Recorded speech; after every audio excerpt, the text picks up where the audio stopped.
And we'll turn it over to you, Vic. Maybe you can give a few comments about how spring's gone so far and what your group looks like. Right. So we're getting into the second week of spring. We've had 2 tackle full padded practices, which really is only on the defensive side. We count that as actual practice. You know, we play in shorts, we play in upper shoulder pads, but really when you're grading people and you're grading players, it matters when you can tackle. So we're learning a lot about the guys in our room. But before anything, I want to wish JaMarr Sampson happy birthday. It's his birthday today, one of our guys. But a lot of guys have stepped up. A lot of guys are getting opportunities to show what they can do and really position themselves for fall camp when you can, you know, carve out a role in our defense. We're moving guys around all over the place. You know, I think some of you guys were at practice yesterday or on Monday or Tuesday. And, you know, as you saw JaMarr Sampson dropping out into coverage, we're seeing who can be versatile and who can, you know, go out and get a job, who's hungry enough to go out and fight for a job and get the opportunity to represent the Trojans on Saturday. So a lot of guys are all over the place. A lot of guys are doing things that they haven't done in the past, and it's all by design to see who can do what's what. And with that, I'll turn it over to any questions. Okay, thank you, Vic. Again, raise your hand if you have a question for either Vic or Tuli. We'll start with Ryan Karchi. Hey, Vic, where did Tuli impress you the most, especially just coming out of the gate as a freshman? I think where Tuli impressed me the most is I'm a big first impression guy. And my first impression of Tuli was when we didn't know if we were going to have a season last year, and he was the first one to every workout and training session. And that speaks volumes to, 1, your priorities, and then 2, the type of person you are and how you're built mentally, right? And waking up and getting here. They had the D-line and the O-line go really early. So it was something you had to be ready for, to wake up knowing you're not going to have a season, and then train. And then once we did have a season, nothing changed. He showed up, came to work, you know, put his pads on and just worked. And that's, I think, one where it started to be impressive. But what's more impressive now is he's a young guy, and I put a lot on his shoulders as far as being a leader and doing it in his own way. And he's been impressive as far as the development of, you know, who he is as a player, but also who he is as a teammate. So, yeah, it started back in September when we were allowed to do actual training, and then it's continuing to this day. And I think it'll continue for as long as, you know, we know each other. And what's the next step as you see it in terms of his development this spring and heading into the fall? Right. More production on the field, obviously, and being more consistent in how he holds other players. Once you become a great player, right, on the field, the best players make everybody else around him better. And that's something that he has to learn. Everybody in our room, everybody on our team has to understand that once you become the guy, it's how you become a legend is when you bring everybody else around you, make everybody else around you better in your own way. And his brother was different. His brother was a leader, but, you know, didn't speak a bunch.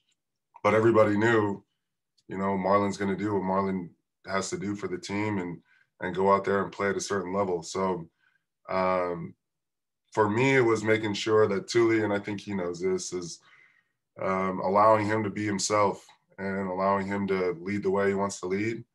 But that would be the next step is to be a leader that brings everyone else up to your level as far as mindset and training, all the things that are off the field, right? That good leaders do, player leaders, right? So, yeah, I think that's the next step in being consistent on the field.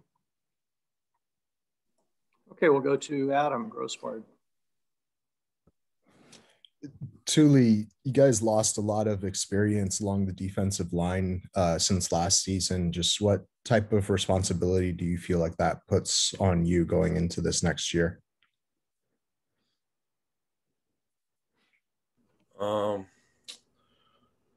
I don't know. Just everybody just like we're all learning like right now. Like we played a lot like last year, but we didn't really get to like truly understand what our job was as a team, as a D line. So like this spring ball is really helping us like develop every single player and like to do our job and just to produce on the field. What are some areas that you see yourself learning in already this spring? Some stuff that I'm trying to improve on, just getting strong in the weight room. But like truly, I just need to work on everything, like everything that like technique, footwork, everything. I need to get better. So yeah. Okay, Antonio Rouse. Hey, Tuli, I noticed you dropping into coverage a bit on Tuesday. Is that an area you had much experience with before this spring? Yeah, we did a little bit of dropping last year, but I feel more comfortable doing it now because yeah, I'm finally starting to understand the coverages and like what I got to do in certain coverages, so I feel comfortable dropping. And Vic, what have you seen from Jacob Lichtenstein this spring? I know he opted out last season and came back about midway. What have you noticed from him this spring? Yeah, Jake's done a really good job in the weight room. I think first and foremost, he enjoys weight training. And so as a coach, you see pictures in the off season where he's, by the beach and has his shirt off and he's ripped up and big old muscles, man. And for me, it was, let's see what happens when we put the pads on. And credit to Jake. He's got a very physical mindset to how he goes about things in the weight room. And it's carried over to the field where, when we're not in pads, he's still striking like we're in pads, which I love. And so he's been doing a really good job. It's been nice to see him out there and going through everything, playing the run and then getting after the quarterback. But there's a lot there that we got to, work through and get better. But what he's done with his body, this offseason and his mindset has helped me as a coach to push him and to get him better. Okay, excuse me, Ryan Young. Good morning, Vic. Morning. We've heard T.O. and Clay both praise JaMarr Sampson already this camp. What has been the transformation you've seen with him, and what is his outlook for carving out a role in the rotation? Right. I think, one, he was in shape, and I tell the guys all the time, the sign of a good defense is when little guys like to hit and the big dudes run. And so he came in shape and he was, killing all the workouts, winter workouts, and put himself in a great, position to get a lot of opportunities. And now what his role will be in the fall is still, up in the air, and it's still something that's being worked on daily. But he positioned himself in the best way that he could with these winter workouts and coming in shape. So JaMarr's done a great job as well. Loves to compete, and I'm excited to see what happens. How much rotation do you want to see up front, ideally? Ideally, it'd be great to have, a full two deep that rotates. But if you saw last year, I'm not afraid to play guys that just go out there and play and can play the whole game, like Marlon. Marlon played a ton of snaps, and he even played on third down, when usually he would get taken out. But if guys are playing, if Tuli can play 90 plays at a high level and be productive, then he's going to play 90 plays at a high level and be productive. So who that is still up in the air, and who carves out a role, for themselves in the fall is still yet to be seen. But a lot of guys have come in ready to work and ready to learn. Let's go to Mark Culkin. Good morning, gentlemen. Tuli, in the past, we've been able to hear Coach Vic talk about, the game and how violent it is and having a passion for violence. When you're listening to him talk, and without giving away any of his, trade secrets, what are some of the things he does to get you guys motivated during practice?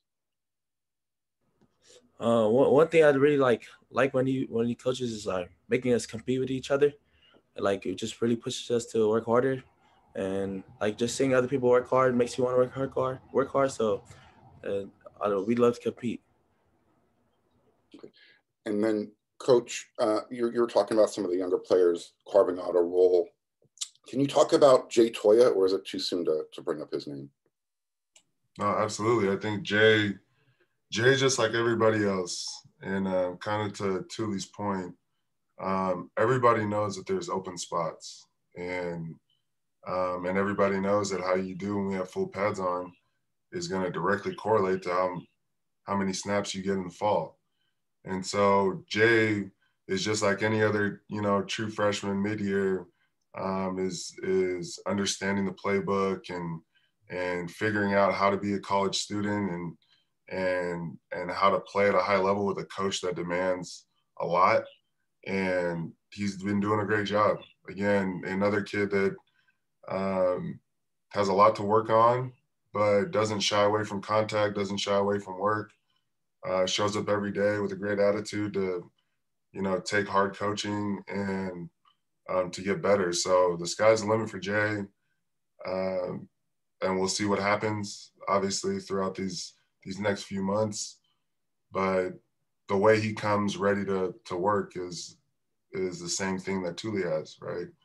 Just a passion for football, and I can work with that. And then just a real quick follow-up.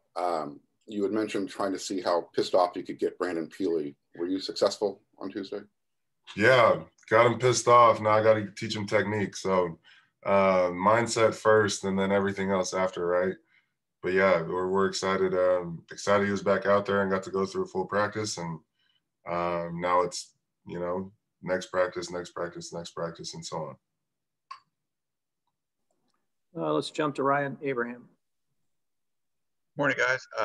Vic, Todd Orlando talked about not really having an opportunity to change the culture of the team because you didn't have spring practice, and when fall camp rolls around, you're really just getting ready for games. It's 4 practices in, a couple of full pads. Have you felt like you can kind of start building the culture that you want to with your guys? Absolutely.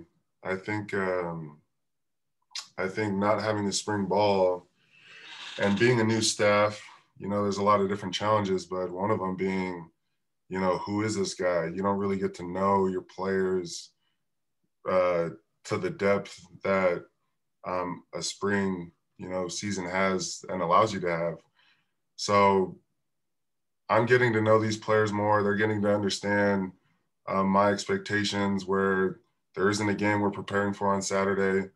And I think the culture aspect of it, you can actually dive deep into and not worry about running out of time before we get into, who our opponent is and making sure that we have them ready for formations or whatever, right?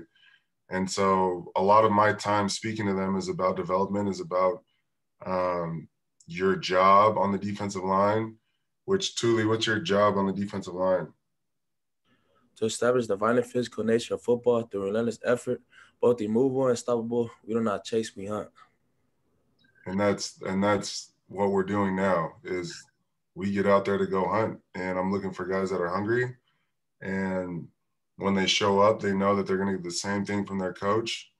But at the end of the day, the culture of being the right type of Trojan, like the culture of leaving the field knowing that the guy across from you feels way worse than you do, is what we're doing now.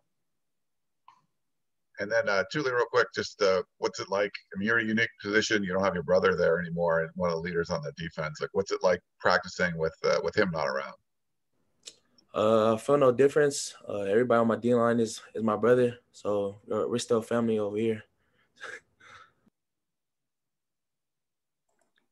Okay, Ryan Karchi.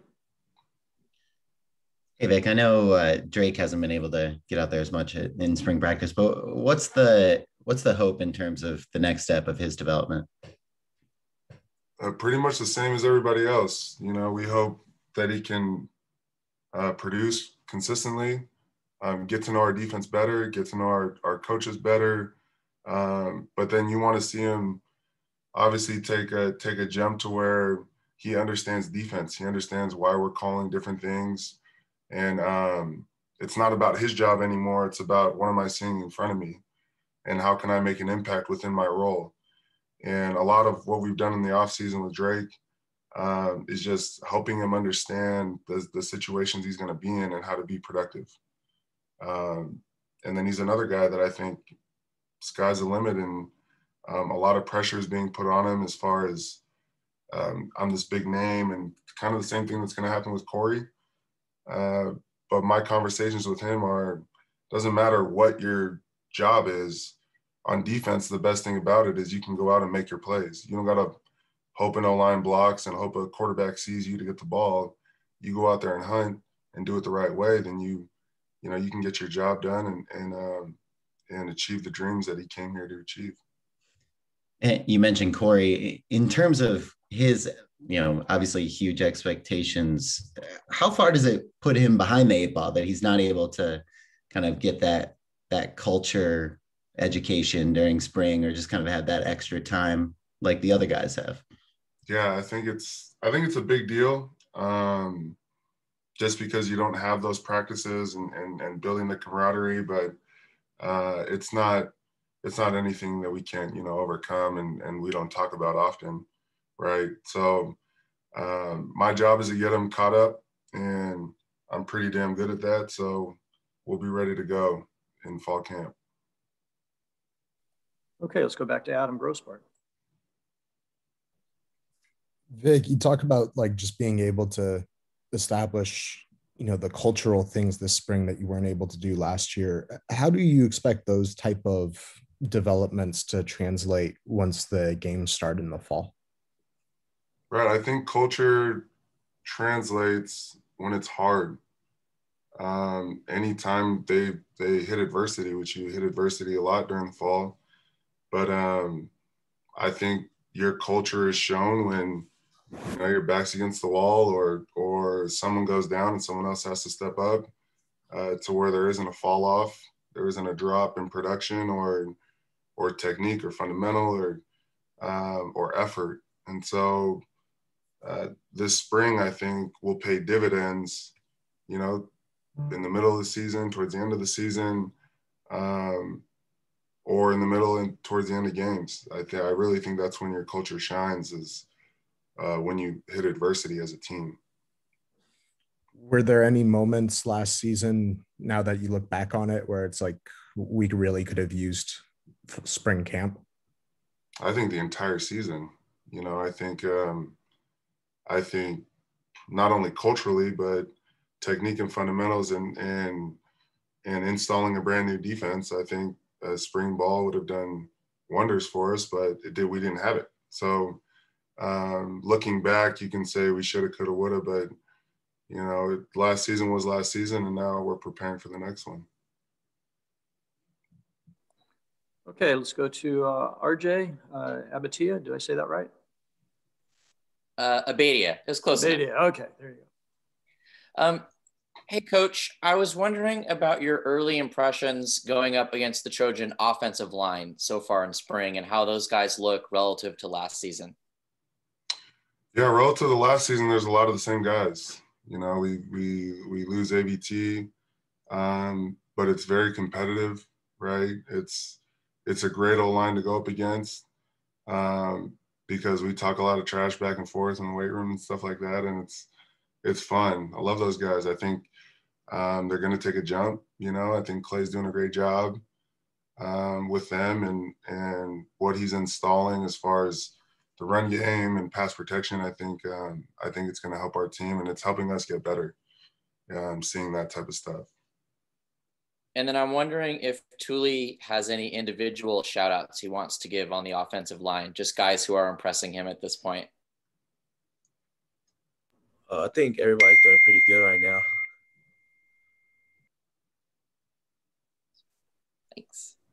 Okay, Ryan Young. Vic, going back to Corey, have you made a firm decision on what role he's going to play? Is it going to be more like the role that Drake plays or more like the role that Tuli plays? Drake's going to be a hunter. He's going to go hunt the ball. Wherever the ball is, we're going to go send him there and go get it. So if the quarterback's got it, he's going to hunt the quarterback. The running back's got it, he's going to hunt the running back, just like every one of our D linemen.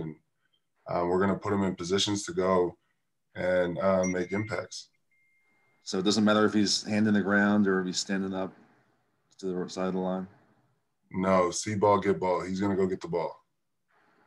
And then with Brandon Peely, obviously he's been around for a while. What's the thing he has to show you to be one of those mainstay guys that you talk about who plays a lot of snaps? I think it's, back to what we were talking earlier, just consistency. Consistency in production and on the field and, consistency and great technique and fundamentals, just like everybody else. And honestly, he's the one that, you look at the roster and say, this guy should be it. So there's a lot of guys vying for a spot and to fill what Marlon left behind. But I would say he has the best opportunity just by age alone and experience, So with him, it's showing that he can do it day in and day out and fighting off guys that really want to play. Thank you. Yep. Eric McKinney. Tuli, going back to last year, can you recall, was there sort of a moment or time or anything that happened where it kind of clicked for you and you thought, hey, I have a really good shot to get out there and I can compete at this level? The first day I came in, I felt like I could compete with anybody, and I just wanted an opportunity to show what I got. And I'm glad Coach gave me the opportunity to play Reservoir Arizona because that was the first time I got to show what I got, and it just went on from there. And then, Vic, I feel like we've talked about kind of everybody else. A couple names, Dejon Benton and Kobe Pepe. Again, kind of early in spring, but what have you seen from them? Yeah, again, both those guys have been have done some really nice things. Day changed his body just like JaMarr changed his body, and he's come in with a new attitude. He's running around. He's doing what he's great at, which is being really twitchy and fast. And then Kobe has continued from last year with competing to get that starting spot. So JaMarr has been running with the ones, but Kobe's right behind him, and they're competing. Like, that's what I love to see is they compete in everything. So those guys have done a really nice job. Okay, Mark, I know you had a question, but we've got to let these guys go. Vic, Tuli, thank you very much for joining us. Great job today. To the media, a reminder that Coach Helton will join us 8 a.m. on Saturday morning on Zoom. And then the Saturday practice starting at 11:25 is open to the media. We'll see you at the swim stadium there. So with that, everybody have a great day. And again, thanks for joining us. Thanks. Fight on.